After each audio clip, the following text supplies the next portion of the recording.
1장 9절 19절 같이 읽었는데 여러분 읽으시면서 어떤 마음이 드셨습니까? 아마 목사님 좀 이상하다 어떻게 이런 본문으로 주일 설교를 하실 수 있을까라는 약간 의아한 생각이 드실 수도 있었을 것입니다. 동시에 남성도님들은 좀 더 공감이 되셨을 것 같기도 합니다. 그럼 오늘 말씀은 단순히 다투고 성내는 여인과 어떻게 지혜롭게 살아야 하는지를 가르치는 내용만 아닌 것 같습니다. 또한 여인이나 아내를 비하하거나 업신여기는 말씀도 결코 아닙니다. 오늘 말씀과 연관이 되는 말씀 같은데요, 잠언 17장 1절 한 것을 읽어볼까요? 17장 1절 나오나요? 예, 같이 읽습니다. 시작. 마른 떡 한 조각만 있고도 화목하는 것이 제육이 집에 가득하고도 다투는 것보다 나으니라.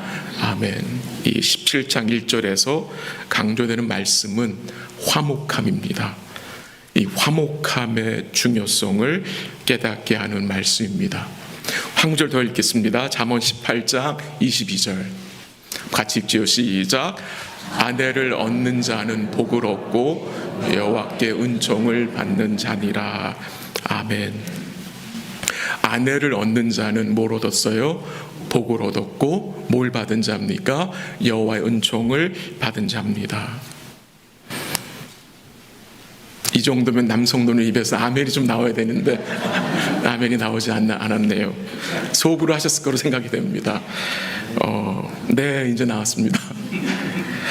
하나님이 허락하신 아내는 여호와의 은총입니다. 하나님이 우리에게 허락하신 복덩이입니다. 아직 결혼을 하지 않은 분들도 계시겠지만 앞으로 하나님이 허락하실 아내는 하나님이 허락하신 은총, 복덩이입니다. 성경에서 남편과 아내의 관계는 특별히 구약에서 하나님과 그의 아내인 이스라엘 백성들의 관계를 보여주는 역할을 했습니다. 사도 바울이 에베소 5장에서 남편과 아내의 관계를 그리스도와 교회의 관계로 연결해서 증거했습니다. 우리의 이 관계가, 성도님들의 가정에서 부부 관계가 그리스도와 교회의 관계를 드러내야 하는 이 책임이 있다는 것입니다. 이 잠언을 계속 보고 있는데 이 잠언에 보면은 아들에 대한 훈계가 많이 나오고 또한 여인에 대한, 또 아내에 대한 훈계가 여러 곳에 나오는데 아버지와 남편에 대한 훈계는 나오지 않습니다. 왜 그렇겠습니까? 아들과 아내만 부족한 죄인이기 때문입니까? 아버지와 남편은 부족한 죄들이 아닌가요? 왜 잠언에서는 이 아들과 여인, 곧 아내에 대해서만 훈계를 합니까? 그 이유는 하나님께서 그의 백성들의 아버지와 남편의 입장에서 말씀하시기 때문입니다. 그러므로 잠언에 나오는 아들에 대한 훈계와 여인에 대한 훈계는 우리 모든 남자, 아버지와 남편까지 다 포함되는 것을 이해하는 것이 좋겠습니다. 하나님의 아내였던 이스라엘 백성들이 무엇을 구하고 살았습니까? 그의 참된 남편인 여호와 하나님을 구하고 살았습니까? 아닌 것 같습니다. 그들은 많은 때에 참된 남편이 아닌 가짜 남편을 쫓았습니다. 그리스도의 신부인 교회, 여러분과 저잖아요. 우리가 무엇을 구하고 찾고 살아야 합니까? 우리의 신부이신 주님이신데 신부가 아닌 것에 마음을 빼앗기고 살 때가 많습니다.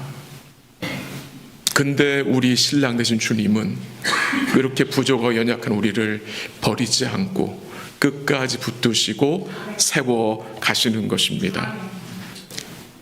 주님의 신부된 교회는 그리스도로 옷 입으라고 했습니다. 주님과 우리의 관계가 우리 공동체 안에서 또 우리 삶 속에서 드러나야 되고 반영되어져야 합니다.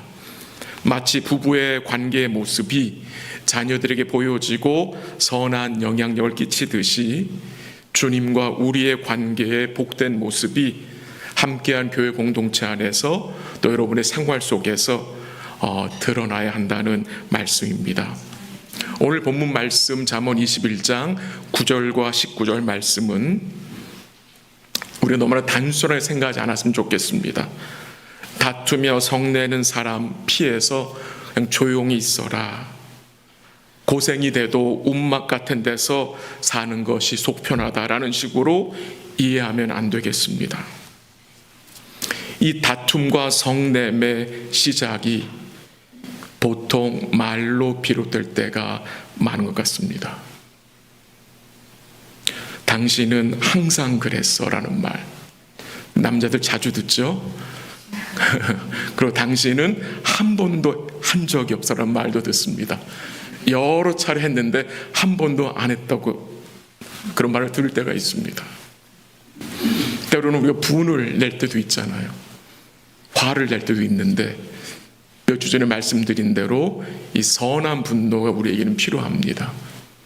더디 분내고 사랑함으로 분내고 온유한 말로 분내는 것이 성도의 삶에 필요한 것입니다. 오늘 말씀을 통해서 우리의 관계들을 한번 돌아보면 좋겠습니다. 아마 함께 하신 성도님 중에는 이 관계 때문에 마음에 짐이 있는 분들도 계실 수 있습니다. 우리는 이 땅에 살면서 여러 관계들을 맺고 살아갑니다. 가족 관계, 성도와의 관계, 자녀와의 관계, 어머니와의 관계, 또 목사, 또 친구와의 관계, 친구 동료와의 관계 등등. 우리가 맺고 있는 이 관계들은 우리에게 참 큰 기쁨을 줄 때도 있지만 또 때로는 치명적인 상처와 아픔을 줄 때도 있습니다. 교회 안에서도 마찬가지입니다. 때로는 교회 안에서도 관계 어려움이 있을 수 있습니다. 그 관계 어려움이 우리 사이에서 오가는 말을 통해서 시작될 때도 있습니다. 예전에 제가 좋아하던 여인이 있었습니다. 근데 연상이었습니다. 저희 아내도 알고 있습니다. 네. 근데 이름이 아주 예뻐요. 이름이 희은이에요. 양희은입니다. 양희은. 네, 가수 양희은을 제가 한때 좋아했었어요. 그분의 노래를 좋아했었는데 그 노래 가사가 전달이 너무나 잘 돼서 그분을 좋아했었습니다. 그 양희은 씨가 2권의 책을 썼는데 책 제목이 아주 멋집니다. 한번 들어보세요. 그럴 수 있어. 그러라 그래. 들어보셨어요? 그럴 수 있어. 그러라 그래. 제가 그 책을 읽어보진 않았지만 인터넷에 약간 설치해서 요약을 좀 확인했었는데요. 평소에도 이 양희은 씨는 이 2가지 말을 자주 하는 것 같습니다. 저도 이 얼마 전부터 이 2가지 말을 좀 좋아하게 되었습니다. 그럴 수 있어. 그럴 수 있어. 이 말은 상대방을 이해하려고 하는 말인 것 같습니다. 또한 상대방의 실수를 포용하는 말로도 통할 수 있을 것 같습니다. 그럴 수 있어. 보통 우리는 우리 자신에게는 관대하지만 타인에게는 엄격할 때가 많습니다. 우리 자신의 실수는 잘 넘어가지만 다른 사람의 실수는 잘 넘어가지 못할 때도 있습니다.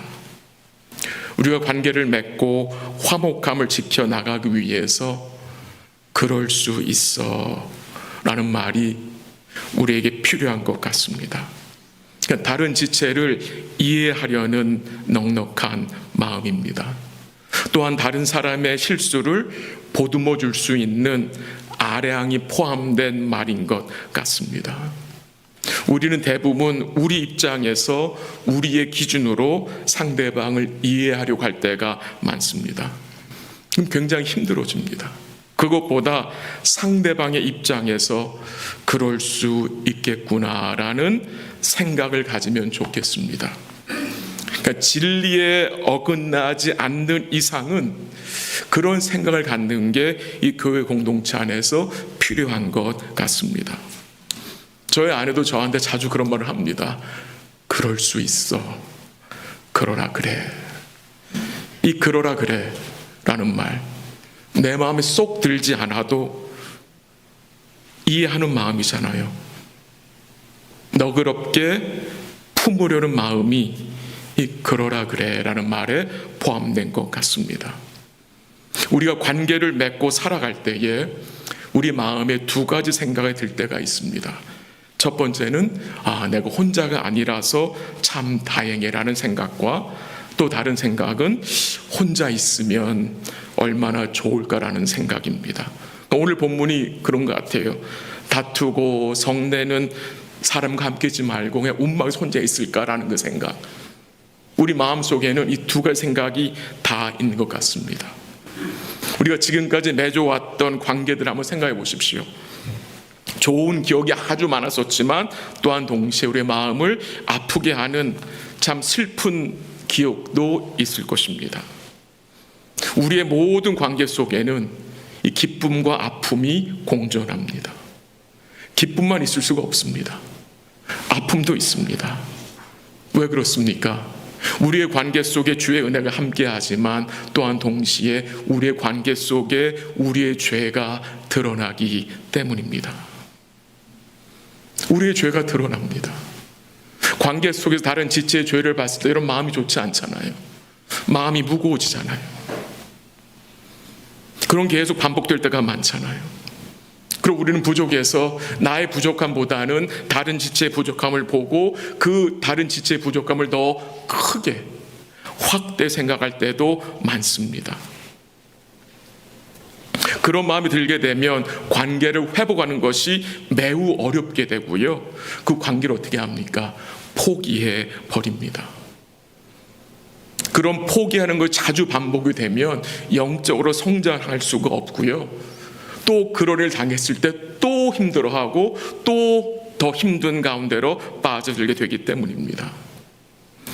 우리가 관계를 좀 생각하면서 이 복음 안에서의 관계가 어떤 것인지, 성경에서 이 관계에 대해서 어떤 원리를 가르치는지 한 세 가지로 요약해서 말씀을 나누기 원하는데요. 첫 번째는 우리는 관계를 위해 태어났다는 것입니다. 관계를 위해 태어났습니다. 또한 동시에 관계는 어렵지 않은 관계가 없다는 말입니다. 모든 관계에는 어려움이 있다는 말입니다. 우리 하나님이 영원 전부터 삼위 하나님으로 계셨잖아요. 그렇죠? 성부, 성자, 성령이 삼위로 존재하셨는데 이 삼위 하나님 어떤 하나님입니까? 사랑의 하나님입니다. 이 삼위 하나님께서 영원 전부터 온전한 사랑으로 성부가 성자와 성령을, 또한 성령은 성자와 성부를, 성자는 성부와 성령을 사랑하며 온전한 사랑 가운데 거하신 하나님이 인간을 창조하실 때에 자신의 형상으로 만드셨는데, 그 말은 하나님이 아담과 하와를 관계적인 존재로 만드셨다는 것입니다. 관계적인 존재, 함께하는 공동체적인 존재 하나님이 만드셨다는 것입니다. 근데 죄가 들어온 이후에 이 관계에 어려움이 생긴 것입니다. 관계가 망가지기 시작한 것이잖아요. 여러분과 제가 이 관계에 어려움이 생길 때에 우리는 대부분 수평적인 관점에 생각할 때가 많습니다. 수평적인, 물론 그것도 도움이 되겠지만 우리 믿는 성도들에게는 이 수직적인 관점을 반드시 기억해야 합니다. 수직적인 관점. 그 말은 무슨 말입니까? 주님이 이루신 십자가의 대속을 기억하고 주의 성령이 우리 안에 역사하고 계심을 믿고 주의 도우심과 은혜를 간구하는 것이 필요하다는 것입니다. 우리 한번 요한복음 17장 같이 읽어볼까요? 17장 21절 22절입니다. 21절 다 같이 시작. 아버지여, 아버지께서 내 안에 내가 아버지 안에 있는 것 같이 그들도 다 하나가 되어 우리 안에 있게 하사 세상으로 아버지께서 나를 보내신 것을 믿게 하옵소서. 22절 내게 주신 영광을 내가 그들에게 주었사오니 이는 우리가 하나 된 것 같이 그들도 하나 되게 하려 함이니이다. 아멘. 거기까지 보죠. 예수님께서 십자가를 지시기 전에 하나님 아버지께 기도한 내용입니다. 그 22절 마지막에 뭐라고 나왔습니까? 우리가 하나 된 것 같이, 아버지와 내가 하나인 것 같이 그들도, 이 제자들도, 이 주의 백성들도 뭐 되게 하려 함이라? 하나가 되게 하려 함이라. 그러니까 주님의 대속의 죽음이 무엇을 위한 죽음입니까? 물론 우리의 구원이고 천국이지만 동시에 우리가 뭐 하는 거? 하나 되게 하는 거. 이 공동체가 믿음과 사랑과 소망의 공동체로 되기 원하여서 주님 죽으신 거란 말입니다. 비록 우리가 불완전한 관계 안에서 살아가는 불완전한 존재인 것은 사실입니다. 그래서 관계 속에는 어려움이 있습니다. 어렵지 않은 관계는 이 땅에 존재하지 않습니다. 근데 우리는 무엇을 기억해야 합니까? 우리의 관계 속에 주님이 개입하고 계시다는 것입니다. 주님이 개입하고 계십니다. 왜 개입하시는 것입니까? 우리를 돕기 위해서, 우리에게 은혜와 긍휼을 베풀어 주기 위해서. 그래서 우리의 관계에 어려움이 있다 할지라도 뭐가 있는 것입니까? 소망이 있는 것입니다. 주님이 개입하지 않으면 소망 없습니다. 우리 힘으로 해결할 수가 없습니다. 그러나 우리 관계 속에 주님이 함께 계시기 때문에 그 주의 은혜를 우리가 구할 수 있고 그 은혜가 우리 관계 속에 함께 하시는 것을 믿기 때문에 우리 소망이 있는 것입니다.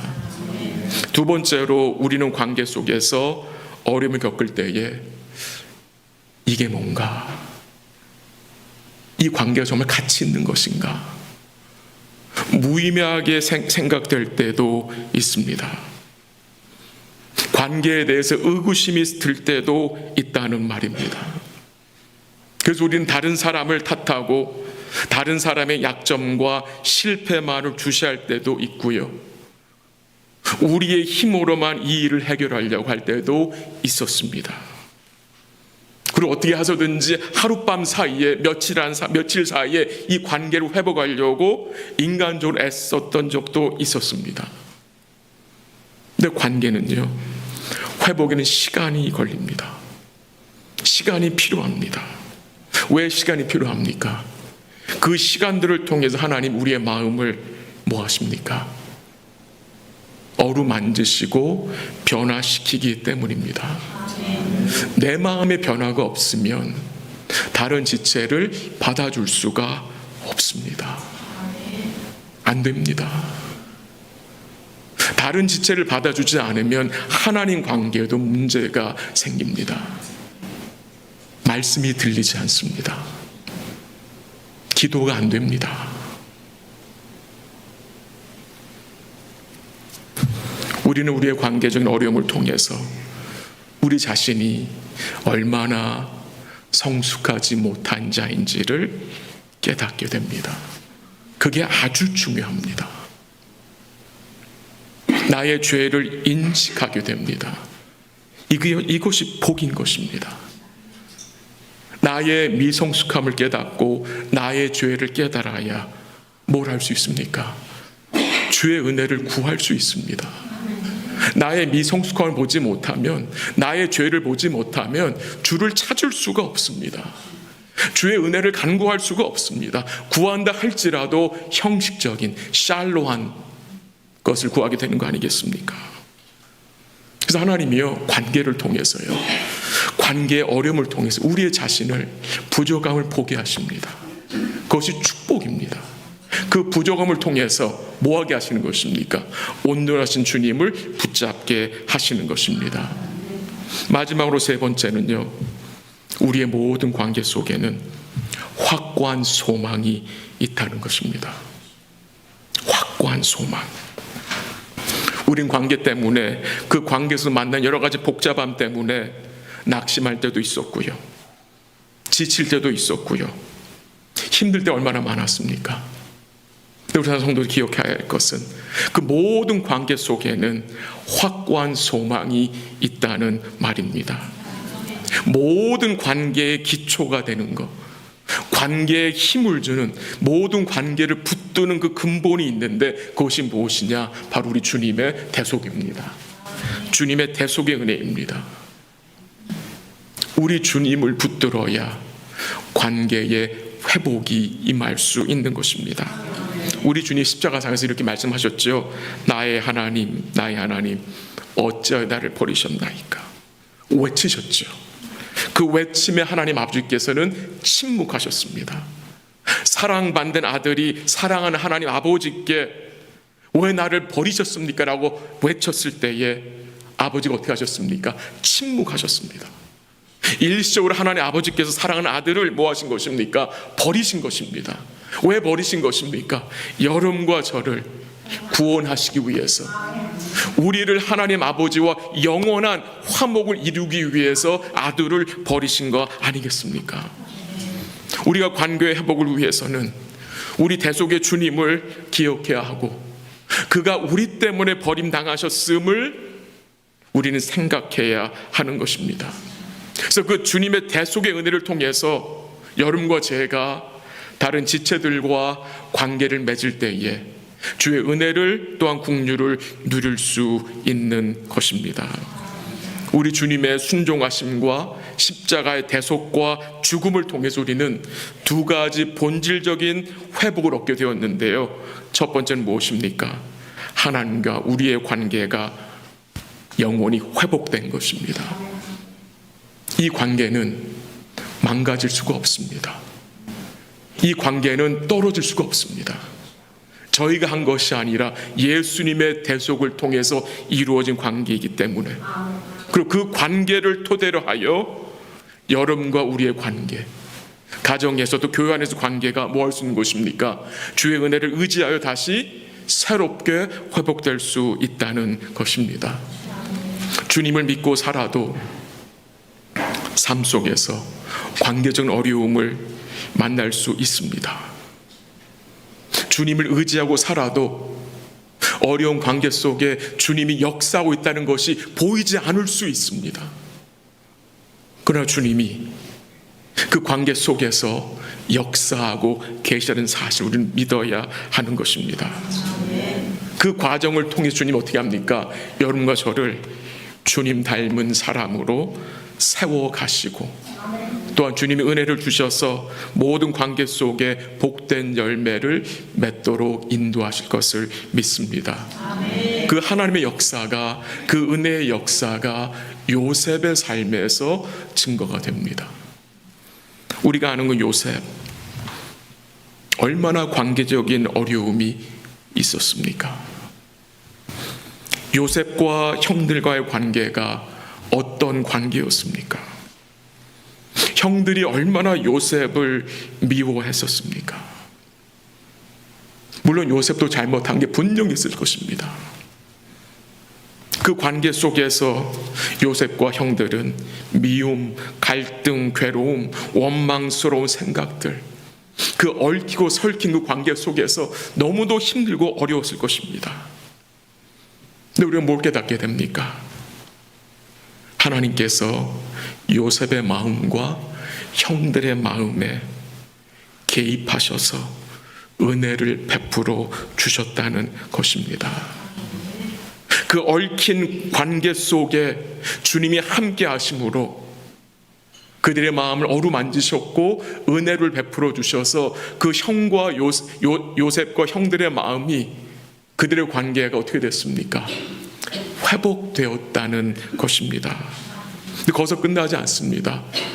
관계가 회복된 것만이 아니라 하나님이 요셉을 믿음의 사람으로 세우는 데 있어서 누구를 사용했습니까? 무엇을 사용했습니까?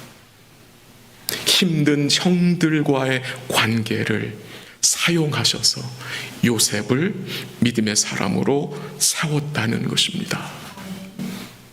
이게 반전인 것 같습니다. 여러분 지금 삶 속에 여러분 마음을 아프게 하고 힘들게 하고 불편하게 하는 분들이 계십니까? 그분들에서 어떻게 반응하고 살고 계십니까? 우리가 어떻게 반응해야 합니까? 요셉에게 있어서 그가 믿음의 사람으로 세워지기 위해서는 그 형들이 필요했었다는 것입니다. 우리는 서로가 서로에게 필요한 존재들입니다. 나에게 잘해주는 사람만이 아니라 때로는 나에게 아픔과 상처를 주는 사람도 우리에게는 필요한 지체라는 말씀입니다. 때로 하나님은 함께한 지체들을 통해서 우리를 연단하십니다. 우리로 기도하게 하십니다. 때로는 아내를 통해서, 때로는 속썩이는 자녀들을 통해서, 때로는 남편을 통해서 우리의 모난 구석을 다듬어 가시고 우리로 주님의 형상을 닮은 자로 세워 가신다는 것입니다. 저는 믿습니다. 우리 모든 관계 속에, 그 어려운 관계 속에 주님이 계셔서 역사하시고 은혜를 주신다는 사실을 믿고 그 불편한 사람을 위해서 여러분 기도하시길 바랍니다. 축복하시기 바랍니다. 또한 주님 마음에 힘주시면 이번 주 중에 전화 한번 드리시면 좋을 것 같습니다. 카톡으로 격려의 메시지 한번 드리시면 더 좋을 것 같습니다. 이런 과정을 통해서 주님이 은혜를 주셔서 우리 안에 이 복된 화목함이 점점 더 커질 수 있기를 주의 이름으로 간절히 기도합니다. 말씀을 정리합니다. 오늘 말씀을 통해서 우리가 깨닫게 된 것은 무엇이었습니까? 우리의 모든 관계 속에서 화목을 추구해야 하는데 우리가 주의 은혜를 간구해야 되고 주의 지혜를 간구해야 한다는 것입니다. 우리 마지막 한 구절 읽고 말씀을 마치겠습니다. 고린도후서 5장 18절 한번 같이 읽습니다. 시작. 모든 것이 하나님께로서 났으며 그가 그리스도로 말미암아 우리를 자기와 화목하게 하시고 또 우리에게 화목해 하는 직분을 주셨으니 아멘. 하나님께서 그리스도를 통해서 우리를 뭐했습니까?